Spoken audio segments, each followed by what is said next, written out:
5, 4, 3, 2, 1, 0. All engine running. Liftoff. Hello, space enthusiasts. Welcome to another episode of the Space Business Podcast, where we investigate all the exciting ways in which people participate in the new space economy by conversations with entrepreneurs, executives, investors, and other members of the space family. My name is Raphael Rodkin, and I'm an investor in and advisor to space companies. Just as a reminder, this podcast is for informational purposes only, and nothing should be taken as investment advice. This podcast is sponsored by NanoAvionics, a satellite bus manufacturer and mission integrator. Their satellite technologies enable many space companies worldwide to offer services that improve life here on Earth, such as providing global connectivity, conducting Earth observation for various purposes, or contributing to scientific discoveries. Check them out and also check out my episode with their CEO and co-founder.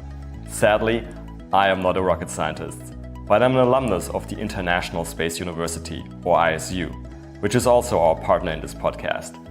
ISU offers a number of educational programs about space worldwide, ranging from executive courses lasting a few days all the way to a one-year master's. Check them out at isunet.edu. This episode is one of our periodical non-business episodes, but I am really excited about it. My guest this time is Dr. Graham Lau, an astrobiologist at Blue Marble Space, and among other things, the host of the aptly named NASA show, Ask an Astrobiologist. By pure chance, we recorded just a few days after it was announced that researchers may have found a biomarker for life in the atmosphere of Venus. Of course we talk about that, but also about many other things. If you want to know how we go about finding potential life elsewhere in the universe, this episode's for you. Hey everybody, I'm joined today by Dr. Graham Lau. This is one of our non-business episodes, which actually always has me really exciting because even I can't talk about business all the time. So welcome, Graham. You are an astrobiologist. Do you want to give a brief introduction, please? Yeah, absolutely. Thanks for having me. First off, I am an astrobiologist. My background academically stems from biology and chemistry from my undergraduate degrees. I spent a few years studying astrophysics, and then I jumped into a PhD program in geology. So I've kind of run the gamut of the sciences, but I'm also really intrigued in philosophy, and I really love science fiction as well. And I'd say for me, maybe it was my early love of science fiction as a child that really kind of started drawing me in to the realm of astrobiology. And for your audience who are listening, if you haven't heard of this before, even though you might most likely have due to Cosmos and other things going on, astrobiology is, in some ways, it's our study of the origins and evolution, the distribution of life in the cosmos. But sometimes I like to say a little bit more simply that astrobiology is our quest to understand the nature of life. Perfect. So let's take a step back here and we can just dive right in. What is actually life? So if I remember, my biology a little bit, there's things like you need to have basically some sort of way of handling energy. So that's like metabolism, I guess. Then I guess they say you need a way to reproduce, so reproduction. What else is there? Yeah, so that's an interesting question. What is life? And this might seem shocking to everyone listening, but we actually don't have a universal definition of life. If you look out there in the literature, there's a few hundred different attempts to provide a definition for life. And maybe one that you'll find the easiest and you'll hear the most. It's sometimes referred to as the NASA definition of life. This claims that life is a self-contained chemical system capable of undergoing Darwinian evolution. But even that definition itself, is wanting. For instance, viruses don't fall into that definition. We don't know if they're alive or not. Some argue they are, and some argue that they're just simply biological machines. Also, like artificial intelligence doesn't fit in any of our current definitions very well. And so there have been different attempts to try to understand life by characterizing what life does, which is very much what you're talking about. So like we have metabolism, we have growth, potentially movement, excreting unwanted byproducts, and then evolution itself, an organism or a population can evolve. There's a bunch of different ways to try to characterize life, but we still face this issue that we only know of one kind of life, the life here on this biosphere on our planet. And even though there's a lot of diversity to life on Earth, all of life on Earth is highly connected. We all share the same biomolecules. We all use DNA. And so there is no alien life on Earth that we found so far.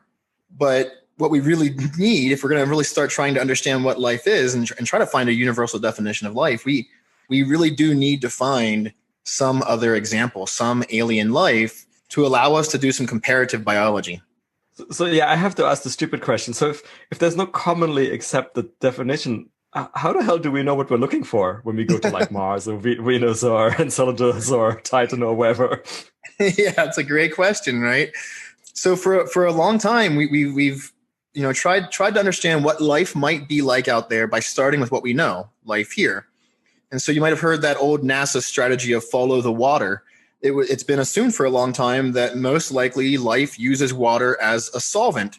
But in more recent years, a lot more of us are wondering what kinds of other solvents could allow for chemical reactions to happen for an alien form of life. And so people have come up with some really cool ideas about life in a hydrocarbon basis, using a solvent that's a hydrocarbon, maybe using ammonia as a solvent, or using something like supercritical CO2 as a solvent.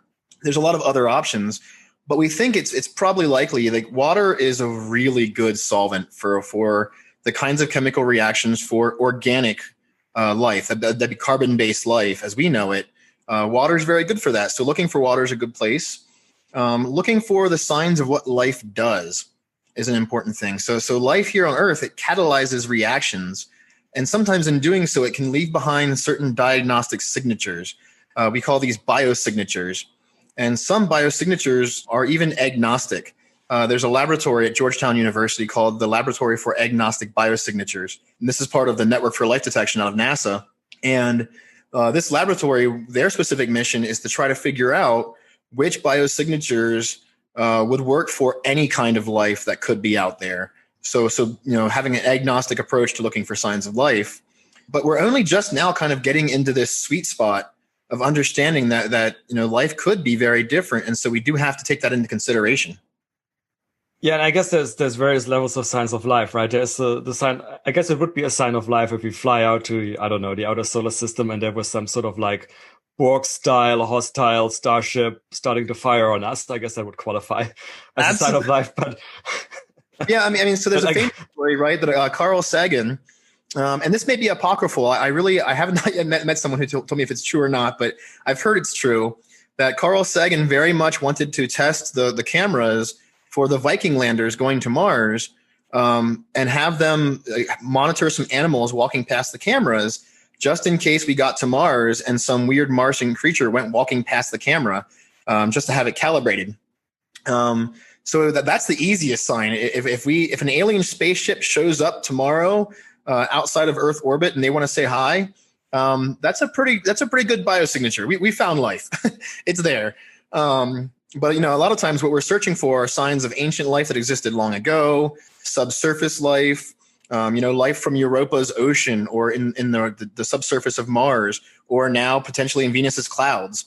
And so we're often now looking for chemical signs, geological signs, physical signs of life. And so, of course, we have to address the elephant in the room. And funnily enough, we actually scheduled this podcast before the news came out. But of course, the news that recently came out is that we may have found something like a biosignature on Venus, of all places. Do you want to briefly summarize that? Absolutely. So this research was just announced here recently. It was from a paper published, led by Jane Greaves. It included Sukrit Ranjan, who is a researcher at my organization, Blue Marble Space Institute of Science. And I had a great chance that morning after the paper was released and this was announced to chat with Sukrit about the finding and have some of his perspectives. So I've actually spoken to someone on the paper. And the finding is really cool. So what this paper showed, and something that's been predicted for some time now, they had other papers earlier this year saying they predicted it was going to be found, is a molecule called phosphine in the atmosphere of Venus. So phosphine, very much like methane. Methane is a carbon atom with 4 hydrogens around it. This is a similar kind of molecule, but with phosphorus. So it's a phosphorus atom with 3 hydrogens bound to it. So it's called pH3. And this molecule is really intriguing to have be found in the atmosphere of Venus if it's really there, So we have found this molecule in other worlds. We know that phosphine is formed on Jupiter and Saturn, and we've known that for many decades now, actually. But the current understanding of how it's most likely forming on Jupiter and Saturn is way different than Venus. So Jupiter and Saturn are gas giants. They have much larger atmospheres and much different physical processes going on in those atmospheres with pressure and density and chemistry to allow this phosphine to form abiotically. Now, the team who found this phosphine, according to spectroscopy from something called millimeter wave astronomy, basically they were using radar astronomy, starting with a telescope in Hawaii called the James Clerk Maxwell telescope. They had this finding, and then they confirmed the finding using another telescope down in South America called ALMA, or the Atacama Large Millimeter Submillimeter Array. And this finding, it's just one little line in their spectra. It's one little dip in the radio frequencies coming from Venus, but they've attributed that dip to this molecule phosphine. And again, they found it with both telescopes, this same dip in the spectrum. And they report that it's somewhere around like 53 to 65 kilometers up in Venus's atmosphere, which is a region which actually is far more clement than the surface of Venus. In that region, it's like a 0.5 to 1 bar. So the pressure is almost what we have here at sea level. The temperatures are much lower. It is extremely acidic in that area of the atmosphere. But this finding of phosphine is really intriguing because they tried to figure out every possible abiotic mechanism they could to explain it, and they weren't able to explain it with our currently known photochemistry. Again, it doesn't form the same way it does on Jupiter or Saturn. But the cool thing about this is that here on Earth, phosphine is formed naturally and only formed naturally by life, by organisms that thrive in environments without much oxygen. They can form phosphine. And so finding it in Venus's atmosphere could be a potential biosignature, but definitely is not a guaranteed biosignature yet. So what should we do now? Yeah, that's a big question. And again, I had a wonderful chance to chat with Sukrit Ranjan, who was on the paper. And he basically, and I think the team are really good at pointing out, this is not a life detection. The very first thing we need to do is confirm the phosphine is actually there. Again, this is a single line in their spectra, which isn't a lot to go on. They didn't find any other lines to confirm the phosphine. And it's also in a region where sulfur dioxide, SO2, could be present and causing this line. And so even though the researchers discounted that, a lot of people are wondering, is it sulfur dioxide? Is it something else that we're missing and we just don't know about? So a good first step is to confirm this. There's a lot of planned missions that could be happening, a lot of mission concepts to Venus here in the near future. But one thing that not enough folks are talking about, there's a spacecraft that's going to fly by Venus next month called Bepi Colombo. And Bepi Colombo is going to Mercury, but it has a flyby next month. It's a little late right now to plan anything for that flyby, but it actually has another flyby of Venus next year. I think it's late summer next year, if I recall correctly. And during this flyby, we actually could potentially turn the spacecraft and get a measurement to see if that phosphine is there. It does have the ability to look for it. And so that could be really interesting. If we can find it from Bepi Colombo next year and actually confirm the phosphine, then we really have some work ahead of us to either figure out what we're missing about the geology and the chemistry of Venus's surface and atmosphere, or to figure out if there actually is something going on biologically that we need to get to Venus and find out about. Now, speaking about Venus, so I feel like, whenever there has been discussion of sending out science missions and study places and also substantially study them for the purposes of potentially finding signs of lives, there's been so much talk about Jovian moons and moons of Saturn and of course of Mars. And I feel like Venus actually hadn't been that much in the discussions. And maybe that's just my fault that I hadn't focused, but is that correct? Was there a less focus on Venus, or? Yeah, it's entirely not your fault. This is very much the perception that we see because of the mission funding.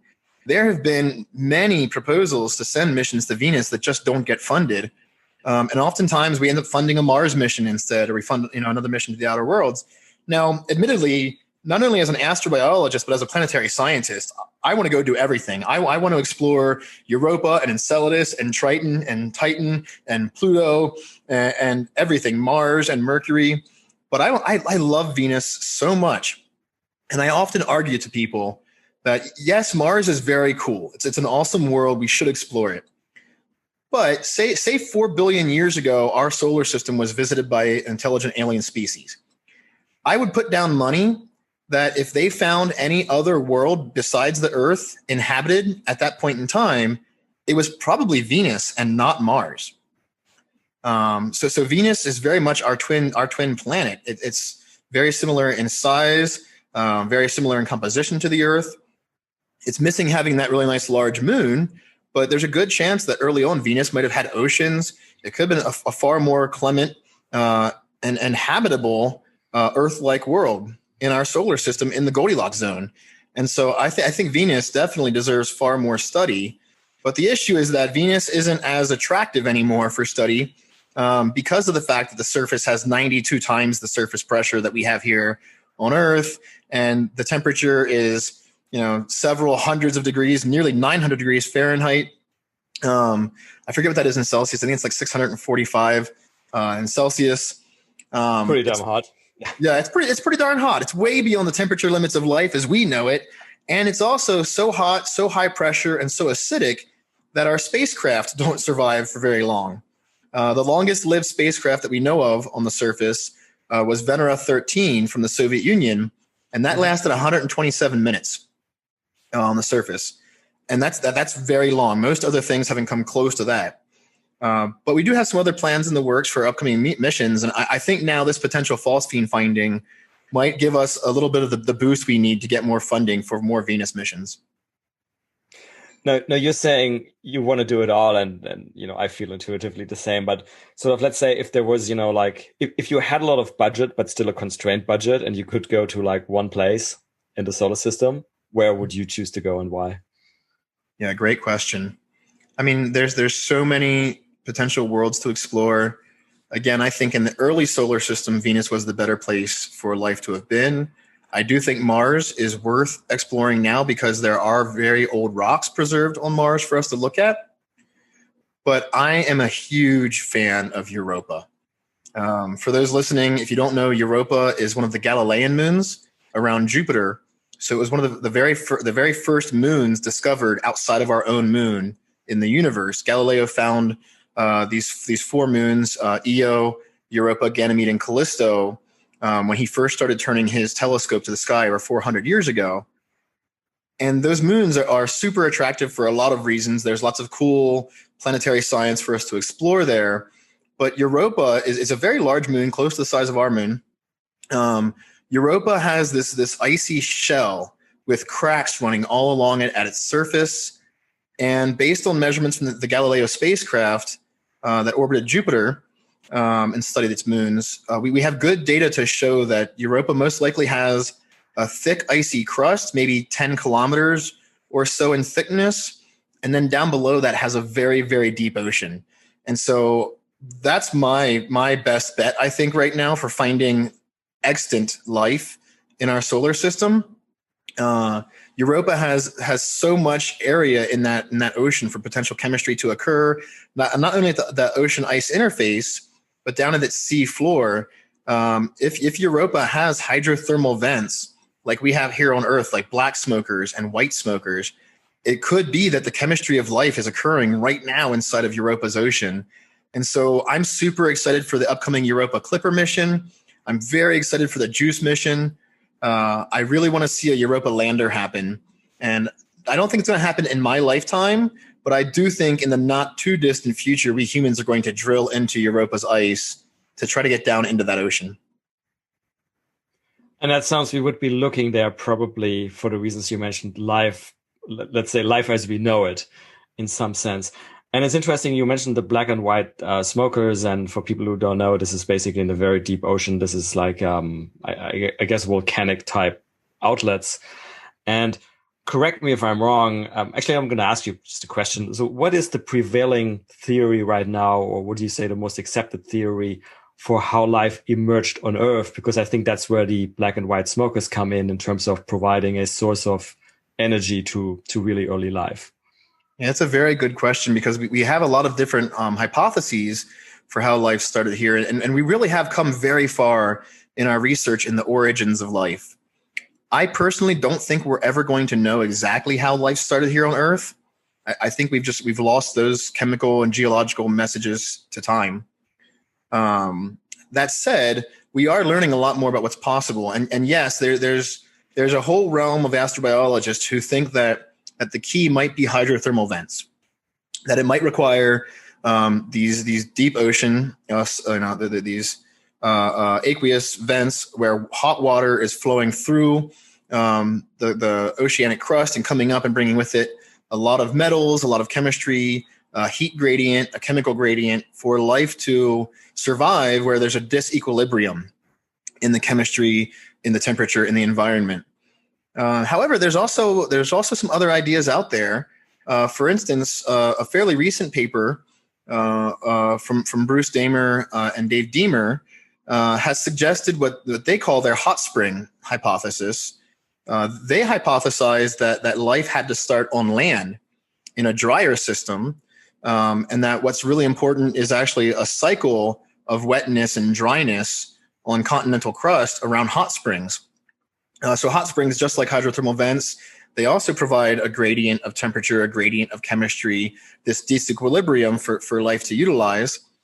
But they also then give us these different environments for concentration of molecules. And so there still is a lot of active debate. Did life start in the ocean, or did life start on land? Or is it some mixture of the two? Maybe some forms of biological molecules or reactions, or even a few different forms of life were forming on the early Earth that later came together to become part of what we now know as life. Do you think on Earth that it was just one type of life, the one that we know now, which is carbon-based, and we basically I think we all use the same genetic code with some very slight modifications sometimes, or could there have been other types of life on Earth, on the early Earth? Yeah, if I had to throw some money on a bet, I would wager that there was actually a few different forms, if not many different forms of life on the early Earth. We nowadays, all of life as we know it on the Earth, we all share those same biomolecules. We all share DNA using roughly, like you said, the same genetic code. But there's no reason that the earliest life on Earth couldn't have been a series of biological experiments. And some of these experiments might have started crisscrossing together, picking out some of the best things that were working the most for life to catalyze reactions, for life to copy information so that life could evolve and change and adapt through time. I personally, people think about like life as a tree, and they think about like the trunk of this tree just being a straight line going down to the beginning. But I think a lot more of us now in astrobiology are kind of imagining that tree going down and then spreading back out in a large root system, where you had a lot of different kinds of life, a lot of different reactions that could be called biological all occurring. And then they started coming together and forming life as we know it. There's even a hypothesis called the shadow biosphere hypothesis. This was proposed some years ago, that maybe there is another form of life on Earth right now, but that our current techniques for measuring chemistry and biology, and that our current approach in the sciences are missing out on what this form of life might be. That maybe there's some other forms of life that originate, but that just get destroyed by life as we know it and eaten up.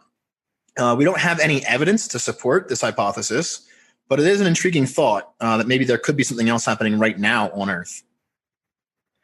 Yeah, but that brings up the question. So again, the life as we know it, that's basically carbon-based chemistry, the genetic code and all of that.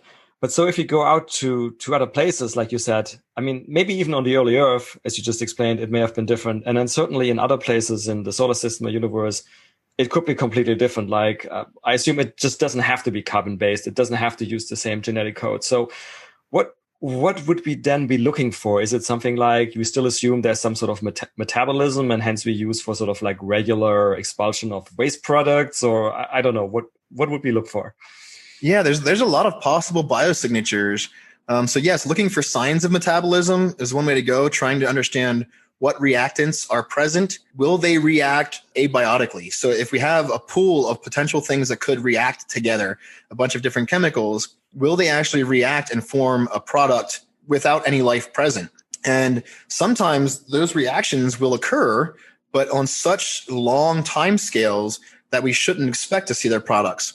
And then if we see those products, that means that something has come along and sped that process up, which is very much one way of looking at life. Life is this process of catalyzing reactions and making use of the reactions that don't happen as fast naturally, speeding them up, and then using any extra energy from that process for the activities of life. But there's a lot of other possible things we could look for. For instance, isotopes. Life as we know it prefers using lighter isotopes in reactions. And so maybe we'll find an isotopic signature of a biological process elsewhere. There's a lot of other things we can look for in the environment and how minerals form. There could be diagnostic biominerals out there on worlds. Or maybe we'll find a world that just has such a unique mineral complement that it had to be some kind of biological process. There's a lot of different ways of looking for these signs of life.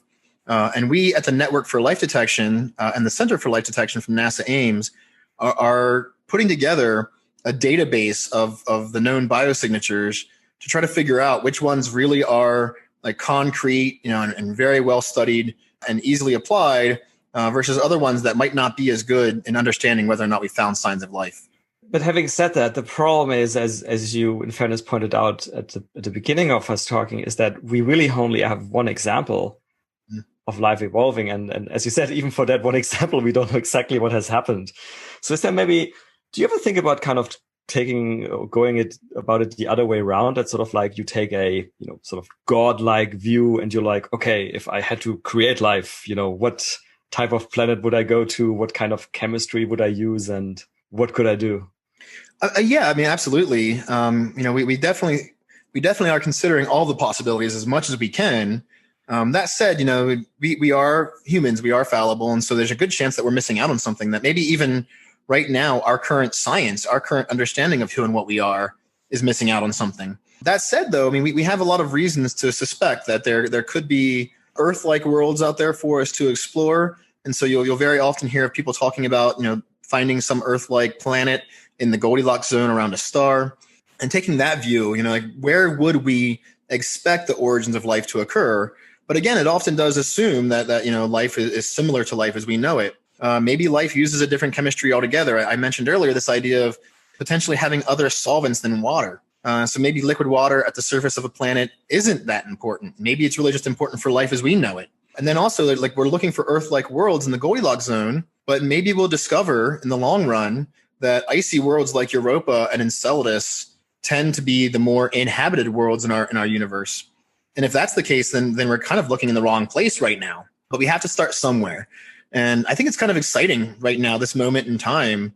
I mean, when I was born, we didn't know of any exoplanets for sure. I mean, we thought they should be there, but now we have over 4,000 confirmed exoplanets. And I have a feeling that in my lifetime, that number will remarkably increase to tens of thousands, maybe even 100,000 known exoplanets.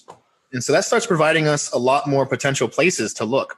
Yeah, excuse the comparison, but this exoplanets, for me, it's almost a little bit like the testing for the coronavirus. It's like the more testing and research we do, like the more we're likely to find probably. Oh, I think yeah, it's just a matter of increasing capabilities. But you mentioned something very interesting, which is the question of the solvents, and that it probably doesn't have to be water. So, I must admit, for me personally, like, when I look at the solar system, one of the bodies that always has fascinated me the most is Titan. And, for listeners who may not know, Titan is one of the moons of Saturn. And correct me if I'm wrong, Graham, but I think it's basically the only other body in the solar system which has a liquid on the surface, only that it's not water. It's basically hydrocarbons. And yes, that's correct. If I remember correctly, people hypothesized that, well, maybe it would be possible to evolve some sort of life form in that solvent there on Titan. Yeah, Titan's so intriguing. And again, like, I want to do it all, and I really want to get back to Titan. It'd be so cool. We did have one lander on Titan, the Huygens probe that came off of the Cassini mission. And you're right. So there are these lakes of methane and ethane, very simple hydrocarbons at the surface of Titan. Titan appears to go through seasons, and Titan has a very thick atmosphere. Not just dense, it's 1.5 bar at the surface, so not too much denser than our atmosphere here on Earth, but much thicker. So like where the International Space Station orbits in low Earth orbit here around Earth, if there were a space station orbiting that distance from Titan, it would very much still be in a very thick haze of Titan's atmosphere. Now, the cool thing with Titan, so Titan has this really unique chemistry of hydrocarbons going on. Here on Earth, we have a hydrological cycle where water evaporates, it goes into the atmosphere, makes clouds, it rains back down as rain and snow, it goes into our lakes, our rivers, our oceans, our groundwater, and the process starts again. But on Titan, we have a methanological cycle. So methane and ethane are evaporating from these lakes and going up and making this thick, hazy atmosphere around Titan. And then even though it is much further from the sun than we are, there's still enough sunlight reaching that atmosphere and enough of these molecules for photochemistry to happen. So sunlight is reacting with these molecules, and it's making the molecules themselves even more reactive. And then they're reacting together. And so we have models that show there's a good bit of different kinds of these organic molecules now in the atmosphere of Titan.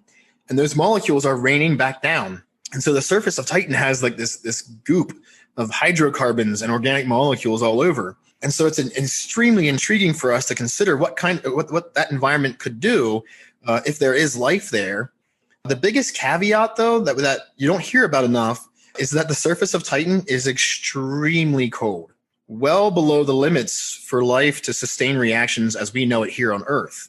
So if there is chemistry, if there's biology at the surface of Titan or in those lakes, that biology has to function in a much different way than what we know here.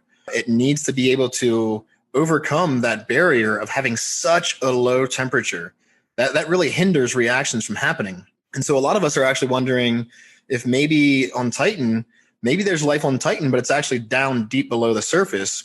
Maybe even Titan has an ocean and there could be life down there as well. But anyway it goes, I think we need to get back to Titan and explore.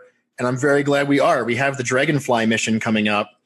Dragonfly will have a drone basically flying around Titan, better understanding that chemistry in the atmosphere, better understanding the surface. And so that's going to be a really cool mission. Yeah. And you mentioned the cold temperature and whatever, a while ago we were talking about the conditions on Venus, which in a very different way are very extreme. Well, certainly on the surface, but even in the atmosphere where they may have found life. Now you mentioned it's highly acidic. Now, I guess one interesting thing to mention here is that life on Earth has been really adaptive in the sense that, we have organisms that manage to survive in any sort of extreme conditions, like extreme heat, extreme cold. I don't know whether as cold as on Titan, you can tell me, radioactivity and so forth. So I guess that also gives us a certain optimism on finding life somewhere else, even if it seems extreme to us humans. Absolutely. The word for these organisms are extremophiles. And there are many reasons to argue that we humans are actually extremophiles as well in a certain respect. But studying extremophiles here on Earth, things that thrive in high temperature and low temperature, very acidic environments, very salty environments, very dry environments, these organisms are helping us to better understand the limits of life as we know it. And those limits are very much dictated by the chemistry and the physics of these situations. And so there is life on Earth that can survive freezing and then be brought back. There are even animals that can do this. The wood frog is a great example. You can freeze a wood frog and its whole body basically shuts down. And then you can thaw that wood frog up and it's perfectly fine. It just go hopping away. But the surface of Titan is about negative 180 Celsius, right around 90 Kelvin. And so it's very cold. This is like liquid nitrogen temperature. This is getting down to such bizarre low temperature that life as we know it just can't survive. That's not to say, though, that some other form of life couldn't have adapted to that. It would just take, some different kinds of chemistry for that to occur. But you're right, though, like studying these extremophiles has taught us so much more about the potential limits for life. And then I'm sure your audience has heard of tardigrades. These are now like the rock stars of the extremophile world. These little water bears, they've been around for a few 100 million years. They're very cool looking creatures. They exist all over the surface of our planet. It's pretty easy to go in your backyard and find one if you know what you're looking for and you have a microscope. And they're called polyextremophiles because they can survive several different kinds of extreme. And one of the coolest, actually there's two. One, they can survive very high radiation, not as much as Deinococcus radiodurans, the current record holder, but tardigrades can take a very high dose of radiation and still survive. But maybe one of the coolest ones is that they can survive desiccation down to a very small amount of their internal body water content. So in this process, they can lose a whole lot of their water and their bodies just kind of like slump together. And then you can give them some more water later on and they kind of come back. And so we've done exposure experiments with them outside the International Space Station. I think we should send them like to Mars and back to explore how that environment affects their biology. They're really cool little creatures. I love the water bears. And well, there's two things to say about water bears here. I mean, one, they obviously prominently featured in the latest Star Trek series, the one on Netflix, for people who haven't watched that yet. But the second thing, which kind of actually goes to your point that we should send them to Mars, Graham, I'm sure you're aware that the Israeli moon mission, the Space IL mission with the parachute lander that was trying to land on the moon, they crashed the lander. And as we found out afterwards, for whatever reason, one of the payloads actually had water bears attached to it. So we now have water bears on the moon. And I guess from what you're saying is there's a chance that they're alive. Yeah, there is a chance that they're alive and maybe just in a state where they're not actually doing much because they need water and they need some support. And so it would be cool to go there and sample them and bring them back into the laboratory and then see how that lunar environment has treated them. Now, to be fair, a lot of us, were a little bit more upset when we found out that had happened because a lot of folks weren't aware that that package was going. And even with Mars, we actually had another experiment. The Planetary Society had this experiment called the Life Disk. They had tried out, it was going to go out to Phobos around Mars and come back. And it was going to take along with it tardigrades and a few other organisms. But it was on the spacecraft called Phobos Grunt, which also was a failed mission, unfortunately. It got into Earth orbit and never left Earth orbit to go out to Mars. But I think it's a worthy experiment. We should go to the moon and sample that material and bring it back here and see how the tardigrades fared. And we should definitely send them out, send some life out and see what happens when we send life out past Earth's magnetic field and the support that our planet gives us from that radiation from the sun. Right. Now, before we start talking about tardigrades, I guess most of the life, including the life that we suspect may exist on Venus, is basically microbial life. And I'm taking it from what I've heard so far is that you probably believe that there is life out there somewhere, correct? So I don't know, actually. As a scientist, I think it's important for everyone to remember. So sometimes you'll hear someone say that there has to be life out there, but we really don't know. And so I hate to do it, but sometimes I have to throw cold water on the situation and remind people that we could be alone. We don't know yet. We don't have enough data yet to tell us otherwise. And so from first principles, we have to admit that we could be alone in the universe. And in that case, I actually feel like we then have a moral duty to protect this life and to spread this life beyond the Earth. But when you start looking at the numbers, of galaxies in the universe, some 100 billion or more, and then like the average numbers of stars in galaxies, our galaxy alone has at least 100 billion stars, maybe even a few 100 billion stars. And now we know based on finding exoplanets that there might be upwards of 1 trillion planets in our galaxy, several hundreds of billions at least. That starts really making us, think about the possibilities. It starts to feel like there has to be something else out there. And so even though I think it's important to remind ourselves that we don't know, that we could be alone, I think it's promising and it makes us wonder a lot more what's possible when we start really looking at how many other worlds there are out there for life to have started. And what I was actually going to get at is, so there's the microbial life, right, which on Earth has been around for literally billions of years. But then there's the, let's call it advanced life. But, I don't even mean like advanced life like humans, if that is advanced life, but, just like eukaryotes, so like advanced cells. Is there a sort of a big distinction, or is there anywhere in the process of evolution of life, is there like any distinction where you'd say, okay, microbial life, maybe I accept that's possible with these billions of planets, but advanced life, maybe that's much more difficult for this and that reason? Yeah, you'll hear that argument a lot, actually, in the astrobiology community. And I personally don't agree with it. Microbial life dominated, single-celled life dominated most of Earth's history as far as we know it. However, we keep setting back the clock for the formation of eukarya to earlier and earlier. And we keep finding more evidence to suggest that multicellular life happened earlier than we thought. And so we really don't know. Maybe it's more common, if there is life out there, maybe it's more common for life to start and to very quickly transition through these different phases of single cell life, multicellular life, and then these large scale organisms that kind of dominate their biospheres. Or maybe it's a slower process. Maybe we're really, really rapidly advanced and most other life is single celled for a long time. We don't really have enough data to go on. And I think it's probably bad practice for us to assume that any other evolutionary and geological process on another world would follow the same time span and framing as ours.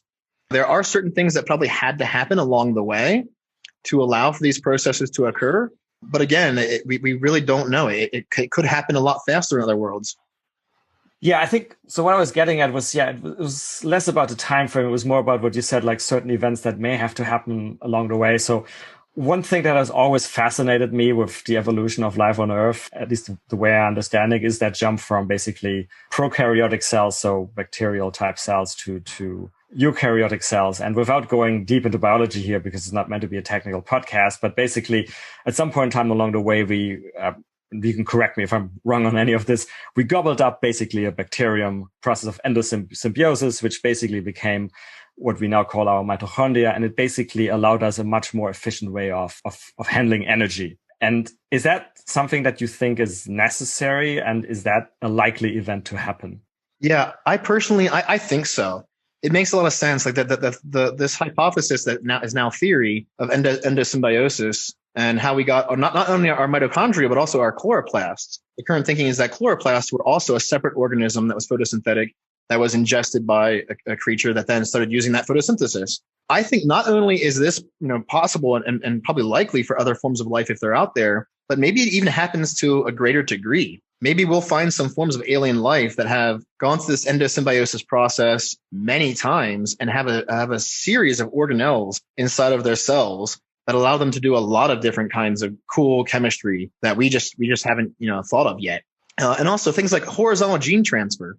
Here on Earth, not only have we figured out that some organisms could engulf other organisms and then start copying them inside of themselves, but we also know that for a lot of single-cell organisms, they can transfer pieces of their genetic code, which makes us start having to think a lot more about how evolution would actually function for an alien biosphere. Maybe there's a lot of alien creatures where horizontal gene transfer is happening a lot more, and they're sharing their genetic code far more often, which also gives a lot of potential for sharing different gene products. And so, there's so much that we don't know, but it also so much that we figured out about life on our own planet that really opens up our eyes to the possibilities out there.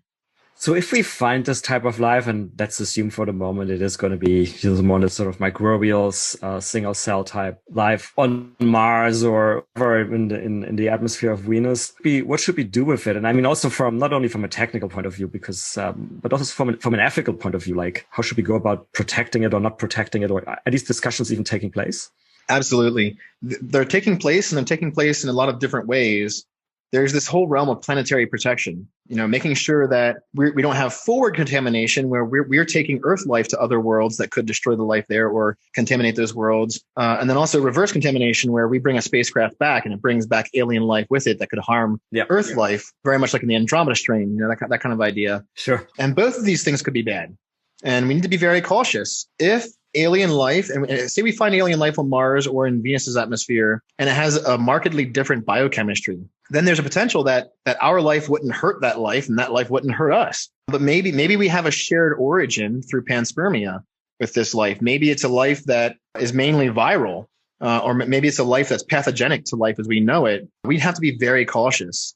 And so we have right now in the works plans for doing sample return from Mars. The Perseverance rover is on its way to Mars right now, along with 2 other spacecraft. The Perseverance rover is going to land on Mars and do some really cool research, including looking for signs of life, but it's also going to start storing samples. And then together, the European Space Agency and NASA are planning on doing a sample return back to Earth. And we need to be prepared for those samples to potentially be dangerous to life on Earth. And so we need to have the right laboratory set up, the right precautions taken to make sure we don't endanger our own life by introducing an alien life form. Wasn't there something recently that NASA changed those planetary protection guidelines with regard to the moon? Oh, I'm not sure entirely. I've not read that myself. I wouldn't be surprised since, currently NASA has this plan with the Artemis mission to send humans back to the moon. But I've not read on current changes to planetary protection for the moon. Okay. So wrapping up, Graham, I mean, we could go on here for 4 hours, but what do you think would be some of the most useful things or results that astrobiology as a discipline could deliver for us humans here on Earth for now? Yeah, I mean, astrobiology to me, it's this quest to understand the nature of life, and that includes life here. And it's remarkable. It hasn't even been a century yet that humans have been going into space and looking back and seeing our world from space. And you'll notice, like in astrobiology, it's not just the question of, how did life start here? How did life evolve here? Is there life elsewhere? There's also this huge component of astrobiology that just gets us thinking a bit deeper about the connections of life here on Earth and potential for life out there. Those connections give us this cosmic perspective. You might have heard of the overview effect, for instance. When astronauts go to space, they report looking back at the Earth and having this cognitive shift in their view of their place in the cosmos and our place in the biosphere together, and what we can do to make this better for ourselves and to fix our problems. And I think astrobiology is part of that. It gives people this grander view of what life is and what life could be. And that, I think, is the most important thing. I mean, yes, if we find technosignatures, signs of technology around another star, that would be a remarkable finding. If we received communications telling us of the presence of a nearby extraterrestrial intelligent species, that'd be incredible. If we find life on Mars or on Europa or Venus, this would all be super incredible and a great starting point for us to then explore more about the potential for life out there. But I think the biggest thing that astrobiology has right now, and I've noticed it even more during the pandemic. During this pandemic, I've been speaking to students, to researchers across the world, from Morocco and India and Pakistan, Iran, Germany, the UK, Chile, Colombia, just all over the place. And I feel like astrobiology is a human endeavor. It's causing us to work together around the world to try to better figure out who and what we are. And that's beautiful. That has a lot of promise for our future, the way I see it. Yeah, that's something that's just nice about, I guess, space in general. But let me take a step back here. So because we've been talking about these alien life forms, right? But I mean, you said at the beginning that basically astrobiology is sort of like the study of life in the cosmos. And, if everything goes well, the dominant life form on this planet, us humans, we're about to go out there and we might actually start settling the solar system. And if and when that happens, right, then I expect, and I think many people expect, we will start seeing some changes to us as organisms, right? As we can already see sometimes happening with astronauts who stay a long time on the ISS, right? Who are experiencing physiological changes, or, the smarter science fiction movies or series like The Expanse, when they kind of present people who live, let's say, in the asteroid belt, like the Belters in The Expanse, they make it clear that they're like physiologically different. Does that mean that sort of the study of the off-Earth humans, is that something that astrobiology, the discipline of astrobiology, is going to be doing in the future? Oh, heck yeah. There's also a realm in aerospace engineering called bioastronautics, which is also considering this. But I would consider bioastronautics also part of astrobiology. And yes, I mean, so life diversifies, life adapts to different environments. Not only might we humans, if we start studying populations, and I'm glad you brought up The Expanse, it's a great case study that they present this idea that the Belters start as a population evolving. They start selecting for those who live in this belt environment in microgravity and in these situations on spaceships much better. And that's what life does. Life adapts to different environments. And so we currently call ourselves humans, but maybe we'll start diversifying into different groups of humans who no longer interbreed. And then at that point, we might be on our way to a new speciation, new kinds of groups who are no longer human, or at least there's some other kind of form of human. And then we also have the potential that with our near future, not only might we genetically engineer ourselves, we might start changing the very genetic code, the biological code that makes us what we are, to suit our bodies to live on Mars. Maybe we'll change our bodies so we can breathe in a richer CO2 atmosphere and less oxygen and low pressure. Maybe we'll genetically engineer ourselves to handle more radiation than we currently can here at the surface.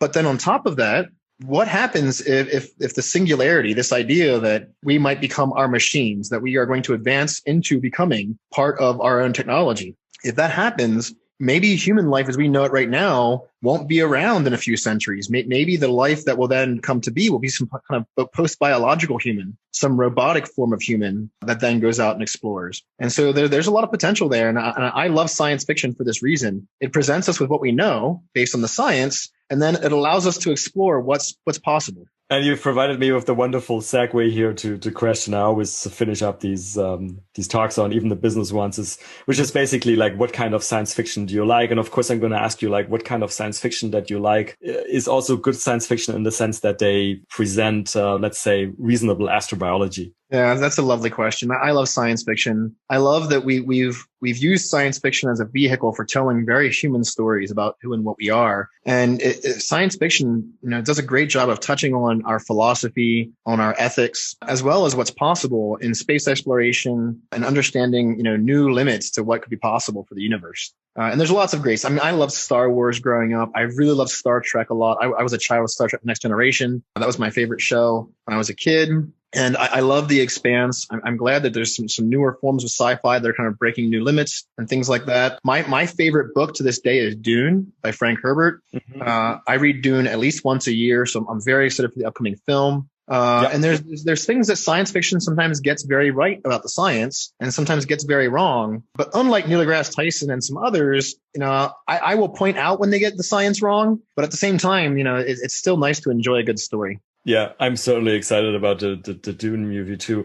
And it's interesting you mentioned Star Trek, because I used to be one of these people, and many times people kind of like point out to these many Star Trek races, right? Because you have these different so-called aliens in Star Trek, but they're all humanoid, right? And then like some of them have bigger ears, some of them are blue, but it's just like tiny differences. And many people think that's just ridiculous and lazy, right? But then I heard somebody fairly recently make the argument, well, but maybe the underlying idea here is that something that you mentioned in the last few minutes, that we were all humans and basically these are just branches. And then suddenly it makes a lot of sense. Yeah, so in the Star Trek universe, like Gene Roddenberry would argue that he thought that the human being was a pretty advanced being, but then you also had some stories. There's actually a story in the Next Generation that shows that all of these humanoid creatures around the galaxy all had the same origins, and it wasn't human. It was another organism that we came from. Right.